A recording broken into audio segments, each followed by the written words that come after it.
تعالیٰ علیہ کی سیرت پر ہم گفتگو کریں گے۔ حضرت سیدنا امام اعظم ابو حنیفہ رحمۃ اللہ تعالیٰ علیہ کا نام نعمان ہے، آپ کی ولدیت ثابت ہے، یعنی نعمان بن ثابت۔ آپ کے دادا جان حضرت علی رضی اللہ تعالیٰ عنہ کی خدمت میں رہا کرتے تھے اور انہیں ہدایہ و تحائف پیش کیا کرتے تھے۔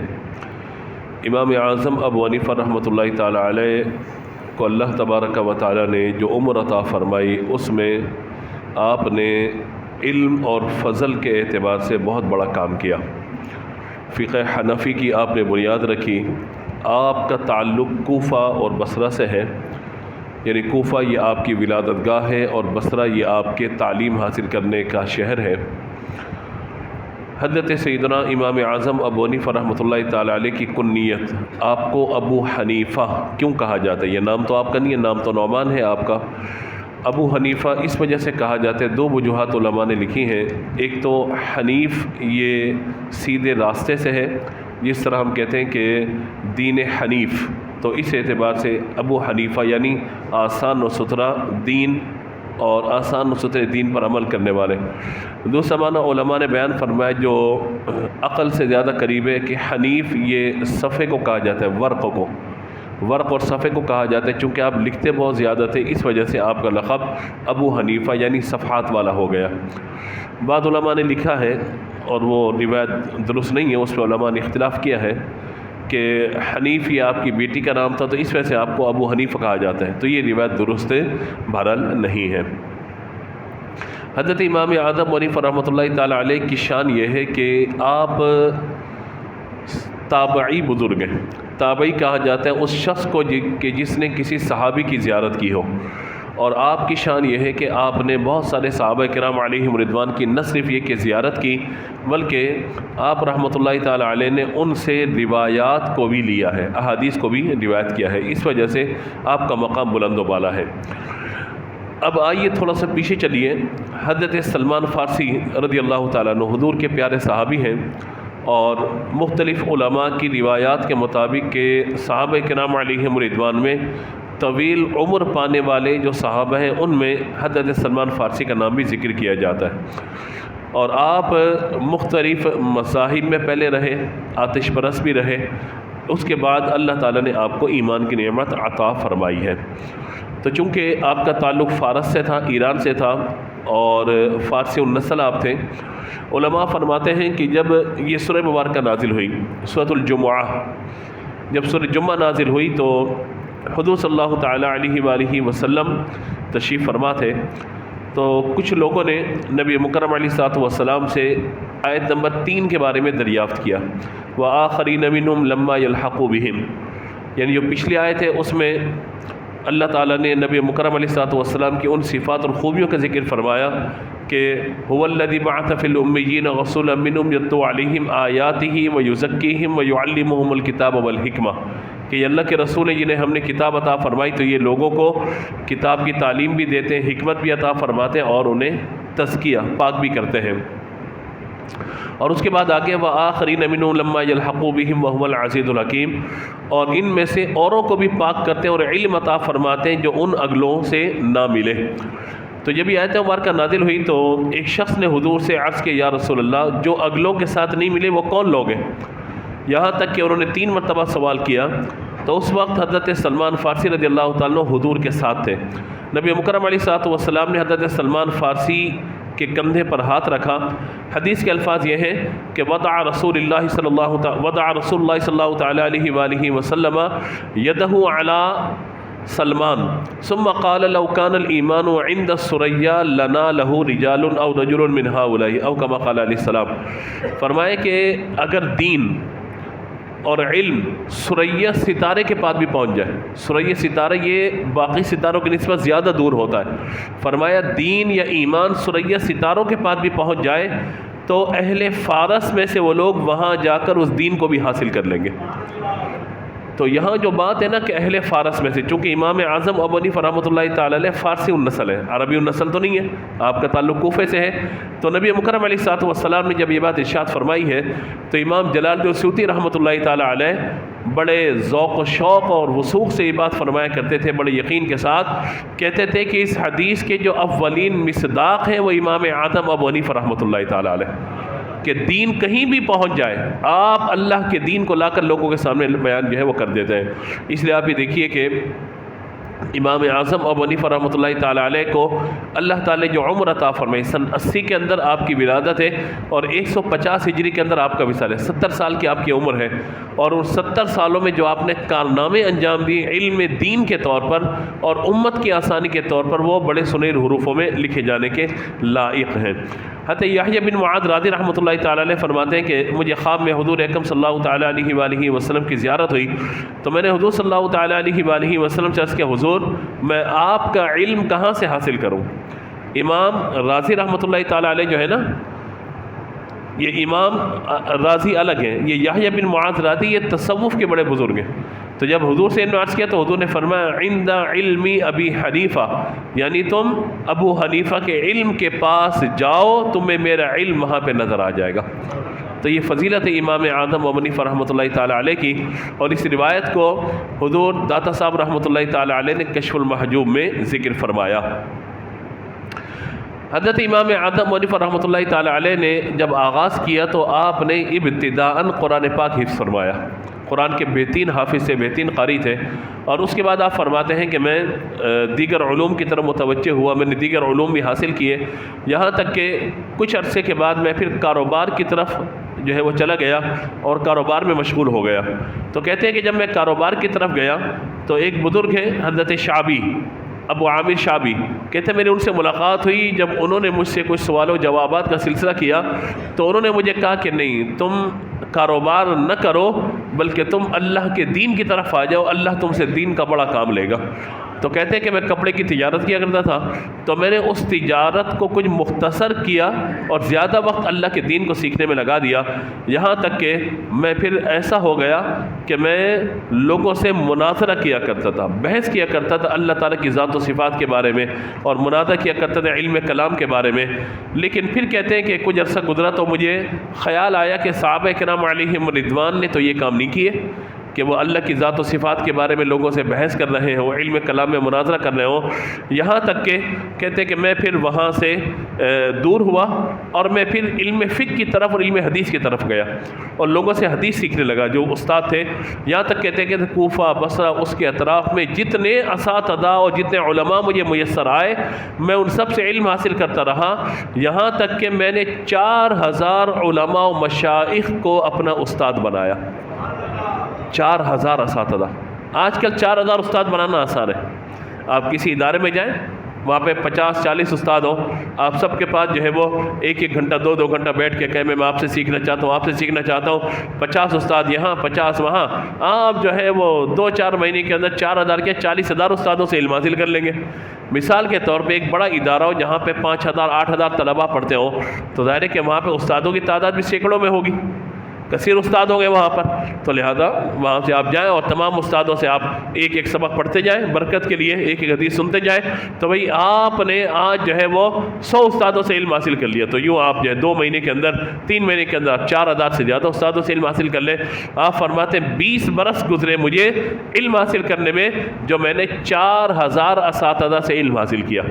پھر فرماتے ہیں کہ ایک بزرگ ہیں حضرت حماد، ان کی خدمت میں جب میں حاضر ہوا تو ان کی کیفیت یہ تھی کہ حضرت حماد ہر ایک کو اپنا شاگرد نہیں بناتے تھے، اور جسے شاگرد بناتے تھے اپنے پاس بٹھا لیا کرتے تھے، کہتے ہیں میں ان کے پاس بیٹھا یہاں تک کہ 20 برس میں ان کی خدمت میں رہا، اور پھر کہتے ہیں کہ یعنی پھر میں نے لوگوں کو پڑھانا بھی شروع کیا۔ اب وقت آیا کہ حضرت حماد رضی اللہ تعالی عنہ کا وصال ہوا تو لوگوں نے مجھے ان کی سیٹ پر بٹھا دیا کہ اے نعمان اب یہ کام آپ کے ذمے ہے۔ تو کہتے ہیں پھر عمر کے آخری 30 برس امام اعظم کے ایسے گزرے ہیں کہ امام اعظم ابو حنیفہ رحمۃ اللہ تعالی علیہ نے اس وقت لوگوں کو علم فقہ کی طرف متوجہ کیا۔ علم فقہ کیا ہے سمجھیے گا اس کو، علم فقہ کیا ہے؟ یعنی ایک ہے قرآن پاک، صحابہ کرام علیہم رضوان کی ظاہری حیات میں جو قرآن نازل ہوتا رہا حضور لوگوں کو سناتے رہے، اب اس کے بعد ان کے نزدیک وہی نصاب تھا قرآن پاک، وہی قرآن پاک تھا. لوگ حضور سے آگے پوچھتے تھے اس آیت کا مطلب کہ حضور بیان فرما دیتے تھے. اس کے بعد ایک دور آیا کہ پھر احادیث کو بھی قرآن پاک کے ساتھ ساتھ نصاب کا حصہ بنایا گیا کہ بھئی لوگ قرآن پاک پڑھتے ہیں وہ بھی پڑھیں, اس کے ساتھ حضور کی احادیث بھی پڑھیں کہ قرآن پاک کی یہ آیت جو بیان کی گئی ہے اس کی وضاحت حضور نے اپنے اس فرمان میں اس طریقے سے بیان فرمائی ہے.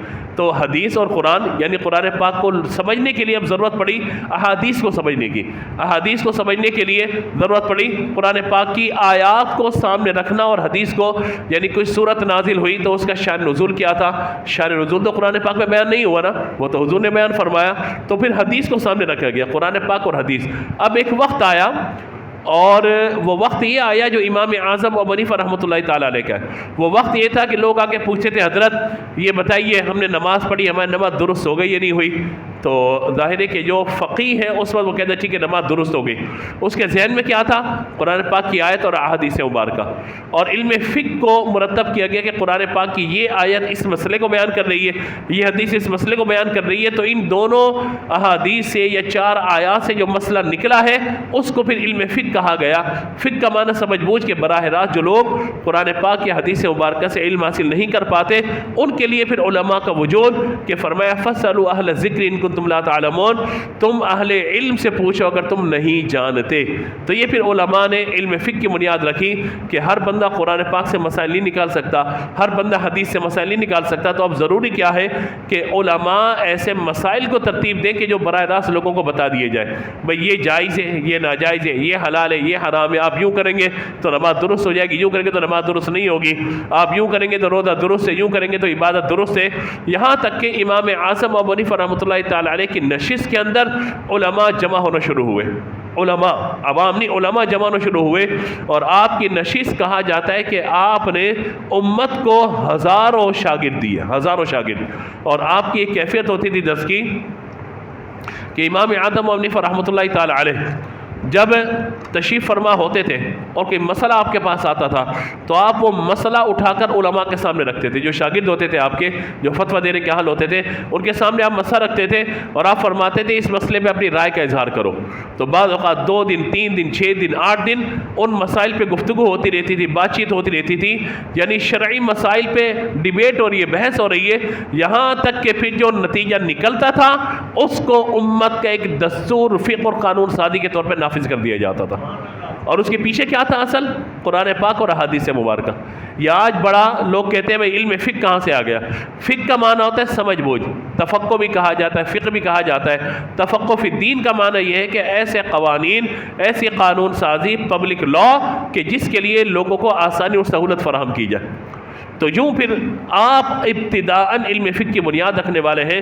اور آج دنیا میں جتنے بھی فقہاء ہیں, جتنے بھی لوگ مسائل سننے والے ہیں, مسائل بتانے والے ہیں, مسائل کو لکھنے والے ہیں اور مسائل کی نشستیں کرنے والے, ایون جتنے مسائل پیدا کرنے والے ہیں, اختلافات کے ساتھ جو مسائل پیدا کرنے والے اور ان مسائل کا حل دینے والے ہیں, ان سب کی اگر بنیاد دیکھی جائے تو اول بنیاد رکھنے والے امام اعظم ابو حنیفہ رحمۃ اللہ تعالی علیہ.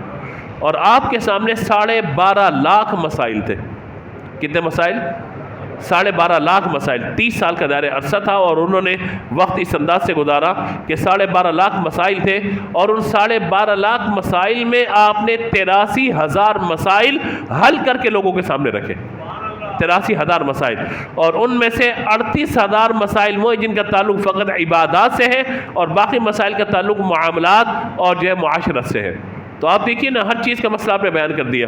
اگر آپ میں سے کوئی شخص پڑھنا چاہے, جو ہمارے یہاں علم فقہ میں درس نظامی جو عالم کورس طلباء کر رہے ہوتے ہیں, وہاں انہیں فقہ اور اصول فقہ میں کتابیں پڑھائی جاتی ہیں کہ بھئی پہلے آپ پڑھیں گے اصول الشاشی, اس کے اندر جو ہے مسائل کو اصول بیان ہوا, اصول سے پھر مسائل نکالے گئے, پھر نور الانوار. اس کے بعد جب فقہ میں ہم آج حسامی وغیرہ پڑھاتے ہیں, یعنی قرآن ہے, سنت ہے, اجماع اور قیاس ہے, یعنی پورا قرآن یہ آپ کو مسائل نہیں بتاتا بلکہ قرآن پاک کی 500 آیات ہیں جو مسائل بتاتی ہیں. احادیث مبارکہ کا بڑا ذخیرہ بہت سارے واقعات پر, بشارات پر مشتمل ہے, لیکن ان میں سے 3,000 5,000 یا 7,000 احادیث مختلف روایات کے مطابق بھی ایسی ہیں کہ جو علماء بیان فرماتے ہیں کہ ان میں حضور نے مسائل کو بیان فرمایا، پھر تعامل صحابہ ہے، اجماع ہے، اس کے بعد قیاس ہے. تو یہ ساری چیزیں وہ ہیں کہ جو اصول مرتب کیے گئے کہ یہ وہ اصول ہیں جن کو سامنے رکھ کر مسائل فقہ کو ترتیب دیا جائے گا اور مسائل نکالے جائیں گے. تو یہ ایک بڑی ڈیبیٹ ہے، بڑی بحث ہے کہ جس کو جو ہے وہ بیان کیا جاتا ہے. امام اعظم ابو حنیفہ رحمۃ اللہ تعالی علیہ نے جتنی بھی باتیں بیان فرمائی، جتنی بھی مسائل بیان فرمائے ہیں، آپ کے پیش نظر ہمیشہ حدیث مبارکہ ہوتی تھی ہمیشہ. میں ایک مثال آپ کے سامنے ذکر کرتا ہوں، چونکہ ہمارا موضوع کچھ طویل ہو جائے گا تو لہٰذا آئندہ جمعے پہ میں اس کو لے جاتا ہوں مزید موضوع کو. اور پھر علم تقلید کیا ہے، تقلید کی حیثیت کیا ہے. یعنی اگر بخاری میں ایک حدیث ملے تو وہ میں لے لوں، مسلم میں ایک حدیث ملے وہ لے لوں، ایک قول امام اعظم کے مل رہا ہے وہ لے لوں، ایک قول امام ابو حنیفہ کے علاوہ کسی اور بزرگ کا مل رہا ہے، امام احمد بن حنبل کا، امام شافعی کا، وہ لے لوں. تو ایک چوچو کا مربع بنا کر میں اپنا نیا مسئلہ کے نیا دین، نیا فقہ کھڑا کر دوں اور میں کہوں میں تو حضور کی حدیث پر عمل کرنے والا ہوں. تو انشاءاللہ اس پر میں آئندہ جمعہ آپ سے بات کروں گا تفصیلی کہ ایک شخص کی یعنی ایک فرد کی تقلید کیوں ضروری ہے. اور تقلید بھی ضروری اس لیے کہ جب تک شریعت کے مطابق ہو، جب تک دین کے مطابق ہو، اور وہ شریعت اور دین کی تقلید کی جا رہی ہوتی ہے، اس فرد کی تقلید نہیں کی جا رہی ہوتی. اور اس پر میں انشاءاللہ آئندہ جمعہ آپ سے تفصیلی بات چیت کروں گا. لیکن فقط ایک مثال میں آپ کو عرض کروں کہ بعض اوقات حدیث ایک ہی ہوتی ہے، اس سے مسئلہ نکالنے کی نوعیت ایک الگ ہو جاتی ہے. جیسے میں آپ کو عرض کروں کہ نبی مکرم علیہ الصلوۃ والسلام نے غزوہ تبوک کے بعد، غزوہ خندق کے بعد حضور صلی اللہ تعالیٰ علیہ وآلہ وسلم کے خلاف اور مسلمانوں کے خلاف جب دیگر لوگ جمع ہو گئے تو حضور صلی اللہ تعالیٰ علیہ وآلہ وسلم نے صحابہ کرام کو روانہ فرمایا اس جانب کے جہاں وہ یہودی کے جنہوں نے حضور سے معاہدوں کو توڑ دیا تھا. تو حضور نے فرمایا فلاں قبیلے میں پہنچ جاؤ، اور وہ وقت تھا ایک نماز کا. حضور صلی اللہ تعالیٰ علیہ وآلہ وسلم فرمایا کہ تم نے نماز عصر وہاں جا کر ادا کرنی ہے. حضور نے کیا فرمایا؟ نماز عصر تمہیں اس قبیلے میں جا کر ادا کرنی ہے. اب صحابہ کرام علیہم رضوان روانہ ہوئے تو صحابہ کرام میں اختلاف ہو گیا جب عصر کی نماز کا وقت آیا.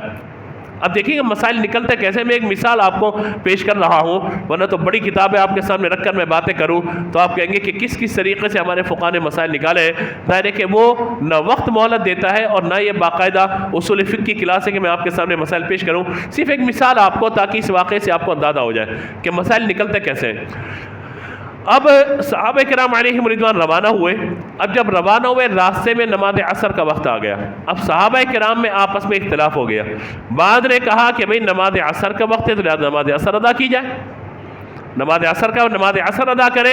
بعض صحابہ کرام نے کہا نہیں جناب، حضور نے فرمایا تھا فلاں قبیلے میں جا کے نماز عصر آپ نے ادا کرنی ہے، لہذا جو حضور نے فرمایا حضور کے فرمان پہ عمل کیا جائے گا، نماز عصر ہم وہیں جا کے ادا کریں گے. اب دو روایات ہیں، مجھے بتائیے دونوں اپنے مقام پہ درست ہے یا نہیں ہے؟ دونوں درست ہے. ایک کہتے ہیں نماز کا وقت آ گیا ہمیں کیا کرنا چاہیے، بولیے آواز سے بولیے، بات سمجھ میں آ رہی ہے؟ نماز کا وقت آ گیا نماز ادا کرنی ہے. اور دوسرے کیا کہتے ہیں نہیں، حضور نے کیا فرمایا تھا، اس قبیلے میں پہنچ کر نماز عصر ادا کرنی ہے. تو اس پہ اختلاف یہ ہوا کہ بعض جو صحابہ کہتے تھے کہ ہمیں یہاں پہ نماز ادا کرنی چاہیے، انہوں نے کہا کہ نبی مکرم صلی اللہ تعالیٰ علیہ وآلہ وسلم کے فرمان کا مقصد یہ تھا کہ سفر آپ نے بڑی جلدی کرنا ہے، سفر بڑی تیزی سے کرنا ہے، اور نماز عصر جا کر آپ نے فلاں قبیلے میں ادا کرنی ہے. مراد حضور کی یہ تھی کہ اتنی جلدی جانا کہ تمہیں نماز عصر کا وقت وہاں پر مل جائے اور فلاں قبیلے میں پہنچ کے نماز عصر ادا کرنا. مراد حضور کی یہ تھی. انہوں نے کہا جی ہم مراد کو نہیں جانتے، ہمیں تو حضور نے یہ فرمایا تھا، ہمیں تو حضور نے یہ کہا نماز عصر جا کر وہاں ادا کرنی ہے، چاہے نماز مغرب کا وقت ہی کیوں نہ ہو جائے. اب دیکھیے دونوں صحابہ کرام کی رائے درست ہے بالکل. ایک قول رسول کے ظاہری حکم کو لے رہے جو حضور نے بیان فرمایا، اور ایک مراد رسول کو قبول کرتے ہیں کہ حضور کی مراد یہ تھی کہ جلدی پہنچنا ہے تاکہ جا کر وہاں پر ہم نماز عصر ادا کر سکیں. اب دونوں کی رائے درست ہے. اسی کو فقہ کہا جاتا ہے، اسی کو اجتہاد اور اسی کو رائے کہا جاتا ہے کہ دونوں کی رائے درست ہے. لیکن امام اعظم ابو حنیفہ رحمۃ اللہ تعالی علیہ مراد رسول کو زیادہ پہنچنے کی کوشش کرتے ہیں. ہر فرمان میں آپ کو یہ مولے ملے گا، یہ معاملہ آپ کو ملے گا کہ امام شافعی رحمۃ اللہ تعالی علیہ یا دیگر علماء حدیث کے ظاہر کو لیتے کہ حضور نے یہ بیان فرمایا. امام اعظم حنیفہ رحمۃ اللہ تعالی فرماتے ہیں کہ اس فرمان کا مقصد کیا تھا، اس فرمان کی علت کیا تھی، اس فرمان کی وجہ کیا تھی. تو وہ علت سبب اور وجہ نکالتے کہ حضور نے اگر بیان فرمایا تھا تو اس سے مراد بولیے یہ تھا، تو لہٰذا اس میں سے اس مسئلے کو بیان کیا جائے گا. اب جیسے میں آپ کو ایک اور چیز عرض کر دیتا ہوں تاکہ بات تھوڑی سی اور واضح ہو جائے. امام جب نماز پڑھا رہا ہو تو مقتدی کو حکم ہے کہ پیچھے قرات نہیں کرے گا، چاہے وہ نماز ظہر و عصر ہو یا نماز فجر مغرب اور عشاء ہو۔ اب دیکھیے کہ یہ حکم ہے امام اعظم حنیفہ رحمۃ اللہ تعالی کے نزدیک حکم یہ ہے کہ جب قرآن پاک پڑھا جائے وَإِذَا قُرِئَ الْقُرْآنُ فَاسْتَمِعُوا لَهُ وَأَنصِتُوا لَعَلَّكُمْ تُرْحَمُونَ، کہ جب قرآن پاک پڑھا جائے، تلاوت کی جائے تو خاموشی سے سنو، فَاسْتَمِعُوا لَهُ وَأَنصِتُوا لَعَلَّكُمْ تُرْحَمُونَ، اور چپ رہو، غور سے سنو، فَاسْتَمِعُوا لَهُ وَأَنصِتُوا، یہ صيغہ امر ہے۔ امر کا معنی یہاں پر حکم دینے کا ہے کہ بھائی اب آپ نے سماعت کرنا ہے، قرآن پاک کو پڑھنا قرآن نہیں ہے، امام کے پیچھے جب آپ موجود ہیں، جب قرآن پاک پڑھا جا رہا ہو۔ اب امام شافعی رحمۃ اللہ تعالی علیہ فرماتے ہیں، ان کے نزدیک حدیث حجت ہے، وہ کہتے ہیں کہ نبی مکرم علیہ الصلوۃ والسلام نے فرمایا لا صلاۃ الا بفاتحۃ الکتاب، جس شخص نے سورہ فاتحہ نہیں پڑھی اس کی نماز ہی نہیں ہوئی۔ اس کی بولیے، آواز سے بولیے، حدیث پیش کر رہے ہیں۔ اگر آپ کے سامنے کوئی حدیث پیش کرے کہ لا صلاۃ الا بفاتحۃ الکتاب، کہ اس کی کوئی نماز ہی سورہ فاتحہ نہیں پڑھی، تو مجھے بتائیے آپ اور میں کیا سمجھیں گے؟ نہیں بھائی، نماز میں سورہ فاتحہ کو لازمی قرار دیا گیا، لازمی سورہ فاتحہ پیچھے پڑھنی چاہیے، لازمی سورہ فاتحہ ہم پڑھیں گے پیچھے۔ اس کا مطلب یہ ہو گیا کہ قرآن پاک کچھ کہہ رہا ہے، حدیث کچھ کہہ رہی ہے۔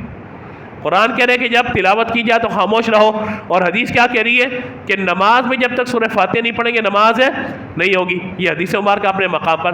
اب مسئلہ کیا ہے؟ امام قرات کر رہا تو ہم بھی سورہ فاتحہ پڑھیں، کرنا کیا ہے؟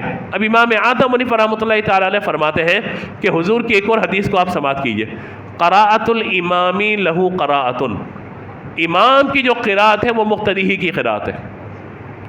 کہیے نا سبحان اللہ۔ جو امام کی قرات ہے وہ کیا ہے؟ بولیے، مقتدی کی قرات ہے۔ اب ایک حدیث کہہ رہی ہے کہ نماز میں سورہ فاتحہ پڑھو، ایک حدیث کہہ رہی ہے کہ جو امام کی قرات ہے وہی مقتدی کی قرات ہے، تو ابھی تضاد آ گئے نا، ایک حدیث کچھ کہہ رہی ہے، ایک حدیث کچھ کہہ رہی ہے۔ تو اب مسئلے کا حل کیا ہے؟ مسئلے کا حل امام اعظم ابو حنیفہ رحمۃ اللہ تعالی علیہ بیان فرماتے ہیں کہ جب بندہ انفرادی نماز پڑھ رہا ہو، اکیلا نماز پڑھ رہا تو وہ سورہ فاتحہ بھی پڑھے گا، اگلی سورت کی تلاوت بھی کرے گا، اور اگر امام کے پیچھے ہوگا تو جب وہ امام کی پیروی کر رہا ہے، اقتداء کر رہا ہے، تو امام کے پیچھے کسی بھی قسم کی قرات بولیے نہیں کرے گا۔ مسئلہ نکل کے سامنے آ گیا۔ تو ہوتا یہی ہے کہ بعض اوقات 2 3 4 احادیث ہوتی ہیں، ان کو سامنے رکھ کر پھر مسئلے کو نکالا جاتا ہے۔ تو یہ بہت ضروری ہے اس معاملے کو سمجھنا کہ آج لوگوں نے کیا کیا کہ جناب یوٹیوب پر کیمرہ لگا کر بیٹھ گئے سامنے، اور انہوں نے کیمرہ لگا لیا اور حدیث یہ کہہ رہی ہے، حدیث یہ کہہ رہی ہے، حدیث یہ کہہ رہی ہے۔ ہم کہتے ہیں حدیث بالکل کہہ رہی ہے، لیکن جناب اس حدیث کے مقابلے میں بھی دیگر حدیثیں موجود ہیں۔ جیسے میں آپ کو مثال دیتا ہوں، انجینئر محمد علی مرزا اس وقت وہ یوٹیوب پر بڑے چھائے ہوئے، اور وہ بات بات پہ حضور کی حدیث یہ کہہ رہی ہے، ہم حدیث والے ہیں، ہم کتاب والے ہیں، ہم بابوں والے نہیں ہیں، ہم کسی ولی کے پیچھے چلنے والے نہیں ہیں، ہم کسی امام کو نہیں مانتے، ہم حدیثوں کو مانتے ہیں۔ ہم نے کہا بھائی آپ حدیث کو مانتے ہیں تو ہم کیا کسی راون اور گیتا کو ماننے والے ہیں؟ بولیے، ہم کس کو ماننے والے؟ بولیے، آواز سے بولیے نا۔ جو حدیث کو مانتے بولے، کس کو مانتے؟ بولیے، قرآن و حدیث کو مانتے ہیں نا۔ تو جو ہمارا فقہی مسئلہ ہوگا اس کا مستدل، اور اس کے پیچھے قرآن پاک کی آیت بھی ہوگی، حدیث مبارکہ بھی ہوگی۔ اور امام اعظم کے ظرف کا اندازہ لگائیے، آپ نے فرمایا کہ اگر میرا قول تمہیں ملتا ہے کوئی اور اس کے مقابلے میں تمہیں حدیث مل جاتی ہے تو میرے قول کو دیوار پر مارنا، اللہ کے رسول کی حدیث پر عمل کرنا۔ تو یہ مقصد نہیں ہے عوام ہمارے کہ 2 حدیث حضور کی بیان کر رہے ہیں، میں نے کہا وہ آدھی بیان کر رہا ہے، حدیث کا نمبر بتا رہا ہے، میں نے کہا آدھا بیان کر رہا ہے وہ۔ اس کے مقابلے میں جو دوسری حدیثیں ہیں جہاں اگر سینے پہ ہاتھ باندھنے کی حدیث ہے تو ناف کے نیچے ہاتھ باندھنے کی بھی تو حدیث ہے، وہ بیان کرتے ہوئے موت پڑ رہی ہے۔ امام کے پیچھے سورہ فاتحہ پڑھنے کی حدیث ہے تو اس میں جو ممانعات کی حدیث ہے وہ بھی تو بیان کریں۔ رفع یدین کرنے کی حدیث ہے تو رفع یدین کی ممانعات کی جو حدیث ہے وہ بھی تو بیان کریں۔ امام کے پیچھے آمین بلند آواز سے کہو یہ حدیثیں ہیں تو امام کے پیچھے خاموش رہنے کی بھی تو حدیثیں موجود ہیں۔ اپنے مطلب کی حدیثیں بیان کریں، اپنے مطلب کی باتیں کریں، اور جناب ہم تو کتابی ہیں اور ہم تو یہ ہیں، تو اس طرح کی باتیں عوام الناس جو بڑا قبول کرتے ہیں، یہ بڑی لاجیکل باتیں ہو رہی ہیں۔ یاد رکھیے گا ایسے لوگ اپنے مطلب کا فتویٰ، اپنی مرضی کی بات چاہتے ہیں۔ آئندہ جمعہ میں آپ سب کو نصیحت کرتا ہوں اور تلقین کرتا ہوں کہ میری گفتگو ضرور سماعت کیجیے گا۔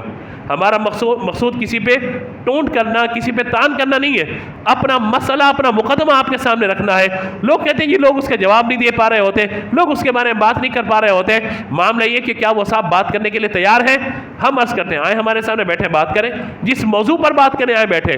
الحمدللہ ہم بھی قرآن و حدیث کے طالب علم ہیں. ایک عرصہ گزر کے قرآن پاک پڑھاتے ہوئے، حدیث پڑھاتے ہوئے، علم فقہ پڑھاتے ہوئے، جس مسئلے پر وہ حدیث پیش کریں گے ہم پوری حدیث انشاءاللہ آپ کے سامنے رکھیں گے لا کر.